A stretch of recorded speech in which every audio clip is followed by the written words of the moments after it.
Hello, I'm Geraldine and these are my novel opinions. These are the books that I have read in November 2025.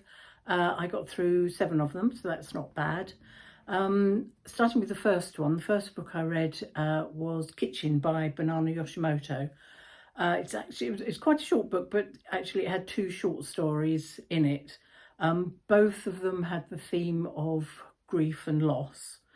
And I'm afraid that neither of them particularly wowed me. Sorry, that was my cat. Here you go, darling. Okay, this is Lucia. Say hello. Sorry, I just kicked the tripod now. Off you go. Off you go, darling. There we go. The title story is about a woman who was orphaned and has been living with her grandmother, but her grandmother's now died, and so she finds comfort in sleeping in the kitchen because I suppose that's in many cultures that's sort of the heart of the home where love is produced. But eventually she's invited to go and live with a man and his mother, who she doesn't know terribly well. Her grandmother knew and liked this man. And it's about what happens after that. It was undoubtedly sad. Both of them were undoubtedly very sad in places. But as I say, they didn't really have that effect on me.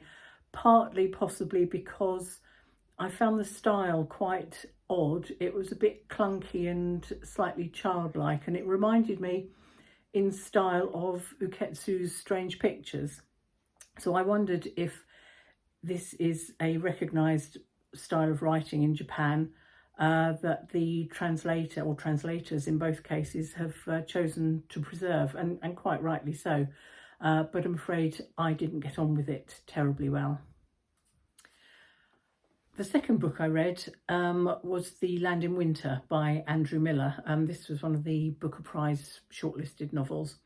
When I first read the description, I wasn't particularly keen on reading it, but then I discovered it was set in the winter of 62-63, which made me more interested because my parents were married in 1962. And so that winter was the first winter they spent together.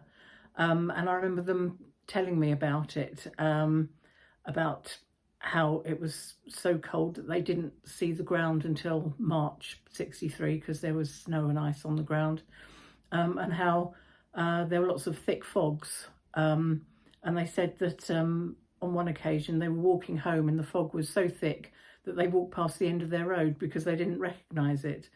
Of course, that wasn't really a terribly sensible reason to read this novel because it wasn't about my parents, although it was about, excuse me, 2 fairly newlywed couples. So there was that in common, but otherwise, they were nothing like my parents. Although the weather does appear a lot in this novel, the story is really about the way the lives of the 2 couples who are the main characters, how their lives unravel. Their lives would have unravelled anyway, whatever the weather. It's just that the weather did have an impact on the particular way that they unravelled. There's an awful lot about class and class snobbery in this novel.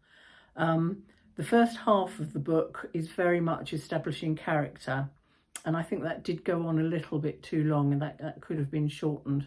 When we get to the second part, the chapters come in very short, punchy segments, and we move quickly from one character to another, which really picks up the pace quite a lot. I really enjoyed the book in the end. It took me a while to get into it, but I was really quite weepy by the end. I got very involved in the action and the characters, even though there's one really quite unpleasant character and all of them have their faults. But overall, I thought it was a 5-star novel. The next book I picked up was If an Egyptian Cannot Speak English by Noor Naga. This is about an Egyptian-American woman who decides to move back, in inverted commas, to Egypt, even though she's never been there, because she considers that's where her authentic roots are. And once there, she meets an Egyptian man, and they move in together. But gradually, the relationship turns violent. And although there is quite a lot about domestic violence in this, the story is really more about the gap in understanding between cultures. It's very clever in the way that it introduces the violence in the relationship so gradually that you could almost miss it. Meanwhile, the narrator is quite keen to throw off her white, affluent lifestyle for something that she sees as more authentic. But what she doesn't understand is that she doesn't know what that authenticity is because of her white, affluent background. I don't want to give too much away, but the final part of the story turns everything on its head, and it makes you wonder if we've had maybe not just an unreliable narrator, but maybe an unreliable author as well. It's interesting. I was absolutely wowed by this book. It took me a while to get into it, but once I was blown away by it. And I gave it 5 stars. But when I came to write my notes for this review, I couldn't remember anything about it. It had completely gone from my mind. I don't know whether that's a fault with me or the story. I imagine it's my fault, but there was just nothing there. I had to go back and look at some other notes to see what it was about. Then I moved on to Katabasis by R F Kuang. First of all, note about the pronunciation. I asked Google, and Google suggested Katabasis, but then I heard Mary Beard talking about it, and she pronounced it Katabasis. So given the opportunity, I always go with what Mary Beard thinks. Now, first of all, this is a story about a graduate student in magic who has accidentally killed her professor. So she decides to go down to hell to get him back. I'd enjoyed Balle very much, and I was hoping for more of the same, but unfortunately, I was disappointed there. I was left with quite a lot of questions. For a start, the hell that she describes seems to be just a hell for academics. Do we all get our own personal hell? There were things that were mentioned that suggested not, but it seems that academics are at a huge advantage in this particular hell. And secondly, the punishments down in hell seemed completely illogical, both in themselves and as far as the plot was concerned. I always find R F Kuang to be very readable, both in her writing and her storytelling.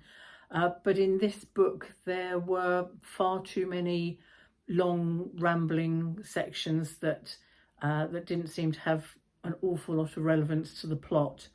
There were long discussions on philosophy, mythology, mathematics, and they came across a bit as showing off, really, and there was just too much presence of the author in the book, which I found brought me out of the action, and I didn't find enjoyable at all.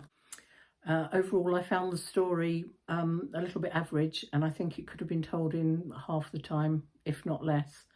I also want to have a little moan about the categorisation of this novel and Balle as well. It's usually categorised as fantasy, and I'm assuming that's because fantasy is very popular at the moment, and publishers want it to be classed with all those other books to get their sales up. But for me, I see fantasy as books set on other worlds with dragons and elves, and as well as magic. Whereas I would class this as magical realism, which is usually involves a story set in a world very much like our own, apart from the fact that magic exists. So I would very much class Katabasis and Balle as magical realism. Doesn't really matter, it just annoys me sometimes. Next, I spotted in my library's new arrivals section the book Benbecula by Graeme, Macrae, Burnet. This is the 6th in the series of the Darkland Tales, which are all short novellas, which are retellings of Scottish folklore and history. This particular one is based on the true story of an incident that happened in 19th century Hebrides, where a man murdered his parents and his aunt quite brutally and was sent off to an insane asylum. And this story is seen mostly from the point of view of his brother, who is left behind, and the fallout from the murders, and how the people in the community seemed to think that insanity must run in the family, and treated him accordingly. And this is a discussion of how that happened and whether it actually might do in some cases. The story itself is very short, but the book includes a lengthy afterword by the author explaining how much is and isn't known about the original case. And it was fascinating to see what depths he'd added to the characters involved. Made me quite interested to read the others in the series. In particular, Val McDermott has written one, I think it's called Queen Macbeth, about Lady Macbeth. So I'll be keeping an eye out for that one. Next was the much anticipated third part of On the Calculation of Volume by Solvej Balle. I really enjoyed the first two, so was really looking forward to this next part, especially after the cliffhanger of the end of the second one. But unfortunately, I was a little bit let down by this. It's got a lot of navel gazing, and I do realise that this series is more philosophy than sci-fi, but nevertheless, I wasn't entirely sure of the relevance of some of the discussions. It talked a lot about how if you see the same day play out over and over and over again, you start to see the cracks in society and how it might fall. And then she went on to discuss how if you hear sounds over and over and over again, you can hear different things in those sounds. And she was wondering whether sounds might be the detritus of our lives. So overall, I wasn't wowed by it. There was a little bit more action towards the end, and I am still invested, so I will be reading the 4th part when that comes out in April, and I'm still looking forward to it. Finally, the last book I read this month was Endling by Reva. This is about a Ukrainian woman who is a snail conservationist who funds her research by getting involved in bridal tourism. This book tends to divide people a little bit, but I loved the way that it played with form of the novel, and it broke the fourth wall, often blending fact and fiction. I think sometimes it did do that a little bit too much, and it was a little bit repetitive sometimes in the way that it did that. But overall, I loved it. It also taught me a lot about the Ukrainian war, which I didn't know. And some parts of the story were absolutely heartbreaking, but it is humorous as well. It did find plenty of places for humour in that. Overall, I absolutely loved it, and I will be looking out for her other books as well, which get a mention in this book. Well, that was all for November. I'm currently reading Days of Light by Megan Hunter. I'm only a little way in. At the moment, I'm not hugely enjoying it, but I'm finding enough in there to keep going. So that'll be my first review for my books at the end of December. So I look forward to seeing you then. Bye.